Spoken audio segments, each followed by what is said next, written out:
Hello, sir. Good morning. I hope you are doing well in these difficult situations all around the globe and you are keeping yourself safe.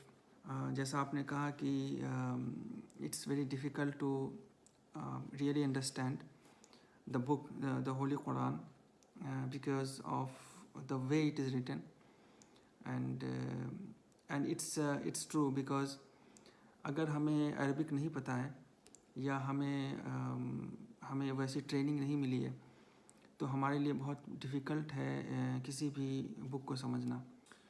Fortunately आज के इस दौर में, in this time and age, there are some translations which we can refer. ऐसे तो बहुत सारे translation हैं, लेकिन एक बुक है ये मेरे पास, the clear Quran. The clear Quran जो बुक है, अगर आप इसको देखें तो इसमें जो इसके ट्रांसलेटर हैं डॉक्टर मुस्तफ़ा ख़त्ताब, उन्होंने बहुत अच्छा काम किया है और इन्होंने इस कुरान के बारे में कुछ पहले तो इसकी हिस्ट्री एक्सप्लेन की है, कुछ कॉमन क्वेश्चंस आंसर किए हैं, और I will just show you the structure of every chapter of this book, not every chapter, some of the chapter which will explain how we can read this book. जैसे कि आप यहाँ देख सकते हैं कि इन्होंने जितने भी चैप्टर्स हैं कुरान शरीफ के अंदर, मोर और लेस यहाँ देखिए 114 चैप्टर हैं, 114, और हर एक चैप्टर के पास उन्होंने एक आइकन बनाया है ना, और इस आइकन का मतलब समझाया उन्होंने। जैसे अगर आप क्रिसेंट एंड स्टार देखते हैं, इसका मतलब कि ये चैप्टर रिलीजियस डॉक्ट्रिन को एक्सप्लेन कर रहा है। अगर आप ऐसा टाइम ग्लास देखते हैं, इसका मतलब यहाँ पे स्टोरीज़ के बारे में बताया गया है। और अगर ऐसा आइकन देखते हैं, सिर्फ सन का एक आइकन देखते हैं, तो इसमें अनसीन के बारे में एक्सप्लेन किया गया। जैसे आप यहाँ देखिए, हर एक चैप्टर के पास उन्होंने ऐसे आइकन्स बनाए हैं। जैसे द ओपनिंग अल-फातिहा, इसमें सिर्फ सन है, मतलब यहाँ पे अनसीन के बारे में एक्सप्लेन किया गया है। यहाँ पे स्टोरीज़ भी हैं, डॉक्ट्रिन भी है और सन भी है सेकेंड चैप्टर में। उसी तरह ये सारे चैप्टर्स हैं।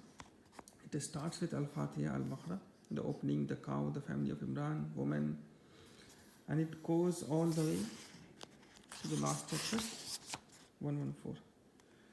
तो इसमें बहुत ही आसानी से क्विकली हम देख सकते हैं कि किस चैप्टर में क्या चीज़ बताई गई है इन टर्म्स ऑफ थीम, इस चैप्टर का थीम क्या है। उसके बाद जब ये चैप्टर स्टार्ट होता है, जैसे ये पहला चैप्टर है, तो सबसे पहले इस चैप्टर का एक कॉन्टेक्स्ट दिया जाता है। कॉन्टेक्स्ट का मतलब ये चैप्टर जो है कुरान का, ये कब और कहाँ रिवील हुआ और क्यों रिवील हुआ, और उसके बारे में बेसिक इन्फॉर्मेशन दी जाती है, ताकि हमें पता चल जाए कि जो हम पढ़ने वाले हैं उसका कॉन्टेक्स्ट क्या है, right. And then if you go to second chapter which is the one of the longest chapter, Al Baqarah, तो इसमें भी उन्होंने यहाँ पे एक्सप्लेन किया पहले इस चैप्टर के बारे में, और फिर वो सारे वर्सेस को एक्सप्लेन किया है। इसमें भी एक बहुत ही अच्छी बात इन्होंने ये करी है कि इन चैप्टर्स में डिफरेंट पैसेजेस को उन्होंने क्लब किया है, उसका एक थीम दिया है। जैसे from verses number 1 to verse number 5, ये क्या कह रहा है। इसमें ये कहा जा रहा है कि जो बिलीवर्स हैं उनकी क्वालिटी क्या है, डिसबिलीवर्स की क्वालिटीज़ क्या है, हिपोक्रेट्स की क्वालिटी क्या है, उनके एग्जाम्पल क्या हैं। तो ये बहुत ही आसान है समझना और पढ़ना। तो अगर आप इंटरेस्टेड हैं तो ये बुक ऑर्डर कर सकते हैं, अमेज़न के ऊपर ये अवेलेबल है, या मैं गिफ्ट कर सकता हूँ अगर आप मुझे मैसेज में अपना एड्रेस भेज दें इंशाल्लाह। तो ये द क्लियर कुरान है और ये काफ़ी इफ़ेक्टिव है। अगर आप इसको पढ़ते हैं इंशाल्लाह तो इसको पढ़ने में कोई प्रॉब्लम नहीं होगी, और आपको आपके जो आंसर्स हैं, आपका जो मेजर जो चैलेंज है बुक को समझने का, वो आपको समझ में आने लगेगा इंशाल्लाह। एक और सेकंड बुक है, हमज़ा जोर्जिस साहब ने इसको लिखा है, यह है द डिवाइन रियलिटी। ये बुक एक्चुअली डील करता है लॉजिकल फिलोसॉफिकल जो रीजनिंग है हमारी, रिलीजन को फॉलो करने के लिए, उसके बारे में बहुत अच्छी किताब है। वो लोग जो कि काफ़ी रेशनल माइंडेड हैं और किसी भी प्रैक्टिस को या किसी भी इंफॉर्मेशन या नॉलेज को फॉलो करने से पहले उसको रेशनलाइज करना चाहते हैं, उसको समझना चाहते हैं कि वाकई ऐसा क्यों है, इसके पीछे मतलब रेशनल आर्गूमेंट क्या है या फिलोसफिकल रीज़न क्या है या इसका हिस्टोरिकल पर्सपेक्टिव क्या है, वो सारी चीज़ें इसमें बताई गई हैं। तो ये एक आई विल से जो हम लोग हैं न्यू एज जो लोग हैं उनके लिए बहुत ही हैंडी बुक है और इसमें बहुत सारे क्वेश्चंस आंसर किए गए हैं और बहुत सारे आर्गूमेंट्स को डीकंस्ट्रक्ट किया गया है, डीकोड किया गया है, जिससे हमें समझने में मदद मिलती है कि जो ये बुक है होली कुरान, जो मैंने अभी आपको एक्सप्लेन किया था क्लियर कुरान, इसमें इसके जो आर्गूमेंट्स हैं उस पर हम क्यों बिलीव करें, हम क्यों माने, तो उसके लिए एक सप्लीमेंट्री बुक है। आई विल रिकमेंड कि आप इसको भी पढ़ें इंशाल्लाह। तो ये दोनों बुक जो हैं अगर आप पढ़ते हैं then you will come to know कि जो इस्लामिक पर्सपेक्टिव है रिलीजन का वो क्या है। सारे रिलीजन का अपना अपना एक पर्सपेक्टिव है। In the end of day सारे रिलीजन आपके अंदर जो एक इसको हम बोलते हैं इन्नेट डिस्पोजिशन, उसको उर्दू में कहते हैं फितरत, है ना। आपके दिल में एक फितरत डाली हुई है और वो फितरत आपके लिए एक कॉलिंग मैकेनिज़्म होता है। जब भी हम कोई काम करते हैं इस दुनिया के अंदर, सोचते हैं या करते हैं या बोलते हैं, तो हमारे दिल में एक काउंटर चेक आता है कि ये काम अच्छा है या बुरा है, ये राइट है या रॉन्ग है। ये रिलीजन की बुनियाद है, ये बेसिक है। और इसी चीज़ को एक्सप्लोर किया है डिफरेंट स्कूल ऑफ थॉट्स ने, डिफरेंट रिलीजन ने, डिफरेंट प्रैक्टिसेस ने। और उन्हीं सब school of thoughts, different practices और बिलीफ सिस्टम में इस्लाम एक बिलीफ सिस्टम है और उसको समझने का बेस्ट तरीका होली कुरान है। कुरान पढ़िए और ये बुक जो मैंने आपको रेफ़र करी है, इंशाल्लाह ये दोनों बुक पढ़ने पे काफ़ी कुछ समझ में आने लगेगा और परेशानी नहीं होगी इंशाल्लाह। कुछ और इम्पॉर्टेंट पॉइंट है जो मैं इंशाल्लाह ब्रीफली डिस्कस करूँगा यहाँ पे कि जब हम किसी बुक को पढ़ना शुरू करते हैं तो हमारा कुछ इंटेंशन होता है। जैसे हम अगर फिज़िक्स पढ़ते हैं तो उसका एक इंटेंशन होता है, हम क्यों पढ़ रहे हैं, मैथमेटिक्स क्यों पढ़ रहे हैं, और वो इंटेंशन बहुत इम्पॉर्टेंट होता है। एक्चुअली वो इंटेंशन सेट करता है हमारी ट्रैजेक्टरी को सेट करता है कि जब हम कोई चीज़ पढ़ रहे हैं तो उससे हम क्या करना चाहते हैं। जैसे अगर मेरा इंटेंशन किसी बुक को पढ़ने का है कि मुझे कोई एग्ज़ाम पास करना है या मुझे कोई सर्टिफिकेशन क्लियर करना है, तो एक डिफरेंट अप्रोच होगा उस बुक को पढ़ने का। हमारा फोकस होगा कि एग्ज़ाम में क्वेश्चंस कैसे आते हैं, उसको आंसर कैसे करना है।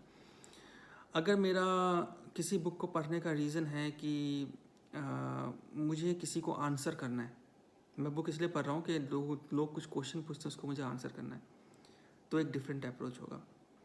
और भी बहुत सारे अप्रोच हो सकते हैं। हमारा एक अपना पर्सनल एक इंटरेस्ट हो सकता है, वो भी एक अप्रोच है।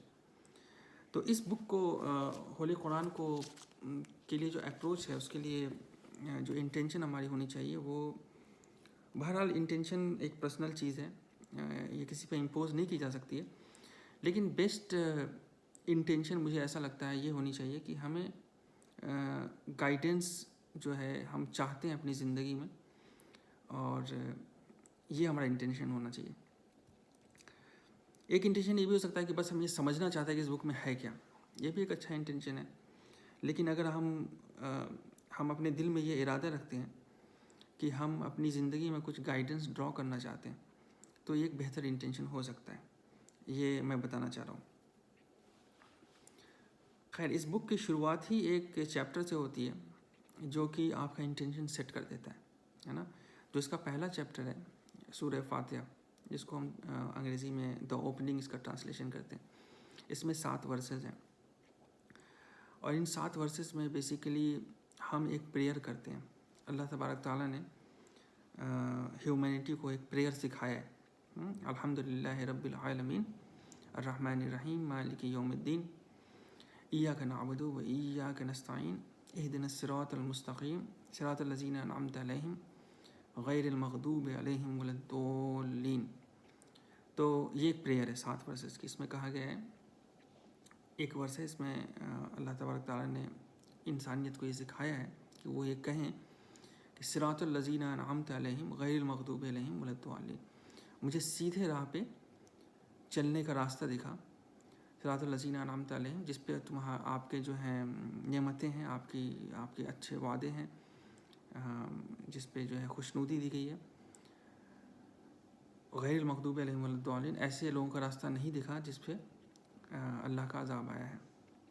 तो इस प्रेयर के रिस्पॉन्स में ये सारी बुक है।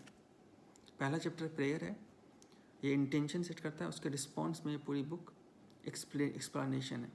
तो जो सेकंड चैप्टर स्टार्ट होता है इसके बाद, उसमें अल्लाह ताला ने ये कहा है कि ज़ालिकल किताबु ला रैब फ़ीह अलिफ लाम मीम ज़ालिकल किताबु ला रैब फ़ीह हुदल लिल मुत्तक़ीन, कि आपने जब ये प्रेयर किया कि मुझे सीधे रास्ते पे दिखा, तो अल्लाह ने कहा ज़ालिकल किताबु ला रैब फ़ीह, ये वो बुक है जिसके बारे में कोई शक नहीं है। ला रैब फ़ीह हुदल लिल मुत्तक़ीन, जो मुत्तक़ीन है, जो जिनके दिल में तक़वा है। तक़वा का मतलब ये होता है, तक़वा का एक बहुत ही ब्रॉड और मीनिंग है एक्चुअली, हदीस में इसको एक्सप्लेन किया गया है। लेकिन बेसिक सिंपल टर्म में, जो आपके दिल में सही गलत और अच्छे और बुरे को अगर आप इको करते हैं, एक्नॉलेज करते हैं, तो आप तक़वा के रास्ते पे चलना शुरू कर देते हैं, है ना। मुत्तक़ीन ज़ालिकल किताबु ला रैब फ़ीह हुदल लिल मुत्तक़ीन, जो कि ये रास्ता उन्हीं लोगों को दिखाएगा जो इस रास्ते पर चलना शुरू करते हैं। और भी इसमें बहुत सारी क्वालिटीज़ बताई गई हैं, जो लोग बिलीवर्स हैं उनकी क्या क्वालिटी है, डिसबिलीवर्स की क्या क्वालिटी है, हिपोक्रेट्स की क्या क्वालिटी है, और फिर ये स्टार्ट होती है सारी बुक। और जैसा कि मैंने बताया कि अगर आप इस ट्रांसलेशन को फॉलो करेंगे तो इंशाल्लाह कोई प्रॉब्लम नहीं आएगी इस बेसिक चीज़ों को समझने में।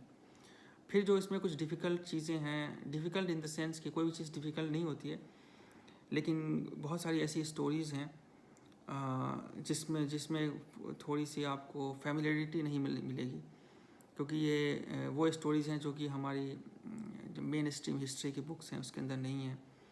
इसके अंदर बहुत सारी बिब्लिकल स्टोरीज़ हैं, और बहुत सारी ऐसी स्टोरीज़ हैं जो कि हम आम जो जनरल डिस्कशन उसमें नहीं सुनते। तो खैर, उसके लिए हो सकता है कि आपको कुछ तफसीर या कुछ एक्स्ट्रा बुक्स रेफ़र करनी पड़ेगी, लेकिन बेसिकली आपको 80% कंटेंट आपको ऐसे ही समझ में आ जाएगा इंशाल्लाह, अगर हम ये इंटेंशन के साथ स्टार्ट करते हैं इसको पढ़ना। जैसा कि मैंने कहा कि इंटेंशन काफ़ी इम्पोर्टेंट होता है। इस चीज़ के बारे में इस कुरान के अंदर भी आपको रेफरेंसेस मिलेंगे, और इस कुरान के बारे में अल्लाह ताला ने, इसमें एक चैप्टर है चैप्टर 76 जिसमें अल्लाह ताला ने इंसान के बारे में बताया है, ह्यूमंस के बारे में, बेसिकली जो होमो सेपियंस स्पीशीज़ हैं हम लोग, इसके बारे में अल्लाह ताला ने एक्सप्लेन किया है।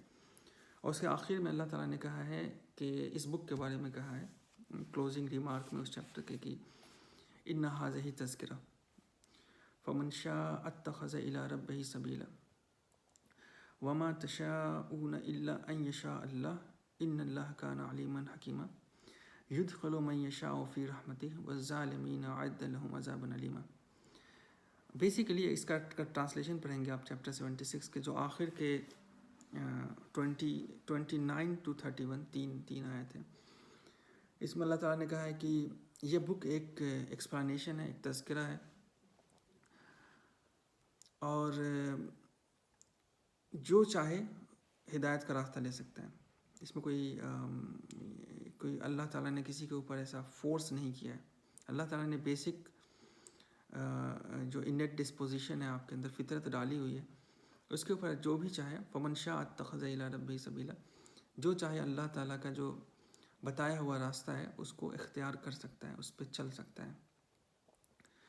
लेकिन अल्लाह ताला ने यह भी कहा है वमा तशाऊन इल्ला अन यशा अल्लाह, ऐसा नहीं है कि ये चीज़ अल्लाह ताला के जो विल है उसके अंदर नहीं है।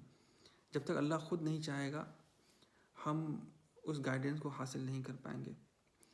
तो यहाँ पे थोड़ा सा प्री डेस्टिनेशन का कंसेप्ट है, जो इंशाल्लाह कभी हमारा ऐसा डिस्कोर्स हुआ 101 बैठे हम लोग साथ में तो हम लोग डिस्कस करेंगे इस चीज़ के ऊपर, क्योंकि ये डिस्कशन जो है थोड़ा सा डिटेल्ड है और इसकी सिचुएशन वैसी ही है जैसे कि अगर कोई इंसान है, वो एक बहुत ही इंजीनियरिंग मान लीजिए कि कोई एक बहुत अच्छा पुल देखता है जो मैकेनिकल इंजीनियरिंग का एक आउटपुट है, और सोचता है ये कैसे बना है। और या मैं अगर ऐसे एक्सप्लेन करूँ कि अगर मैं जनरल डिस्कशन में कहता हूँ कि कोई एक वेव है, साइन वेव है, उसको अगर मैं टाइम डोमेन में डिफ्रेंशिएट करूँ तो वो कॉस वेव बन जाएगा तो जनरल लोग नहीं समझ पाएंगे, क्योंकि उसके लिए उनको कैलकुलस समझना पड़ेगा। कैलकुलस समझने के लिए ज़रूरी है कि इसको ट्रिगोनोमेट्री बताओ। अब ट्रिगोनोमेट्री समझने के लिए ज़रूरी है कि उसको अलजेब्रा बताओ, और अलजेब्रा समझने के लिए ज़रूरी है कि उसको अरिथमेटिक बताओ। तो एक ख़ास चीज़ को समझने के लिए, एक किसी भी फिनोमेना को समझने के लिए, एक नॉलेज को समझने के लिए उसके बहुत सारे स्टेजेस हैं। उसी तरह प्री डेस्टिनेशन को समझने के बहुत सारे स्टेजेस हैं। और जो पहली चीज़ है वो कुरान है, अगर हम सही इंटेंशन से उसको पढ़ते हैं, उसके बाद जो है इंशाल्लाह इस पे अगर हम डिस्कस करेंगे कभी तो उसको मैं एक्सप्लेन करने की कोशिश करूँगा। होपफुली आप ये 2 बुक रेफ़र करेंगे इंशाल्लाह तो चीज़ें समझ में आने लगेंगी। और मेरे पूरे डिस्कशन का मतलब ये नहीं है कि जैसे मैं बहुत नॉलेजेबल हूँ या मुझे सब कुछ आता है। मैं बहुत कुछ सीख रहा हूँ, और जहाँ तक नॉलेज की बात है, इस दुनिया में कोई भी परफेक्ट नहीं है। और जिस दिन हम सीखना छोड़ देते हैं, हमारा इंटेंशन होता है कि नहीं अब हम नॉलेजेबल हो चुके हैं, तो उस दिन हम इग्नोरेंट हो जाते हैं, उस दिन हमारी जहालत शुरू हो जाती है मतलब तो हमें जो है एक दूसरे से सीखने की ज़रूरत है, और जब हम कोई चीज़ सीखते हैं तो उसको अपनी ज़िंदगी में अमल में लाने की ज़रूरत है, जिससे कि हम दूसरों की ज़िंदगी में आसानी पैदा कर सकें। कभी भी हमारा इंटेंशन ये नहीं होना चाहिए कि अच्छा हमने ये सीखा है तो अब हम ये डिबेट करेंगे, ये क्वेश्चन आंसर करेंगे। और खैर आप ज़्यादा अच्छा जानते हैं, इंशाल्लाह फिर कभी बात होगी। अस्सलामु अलैकुम।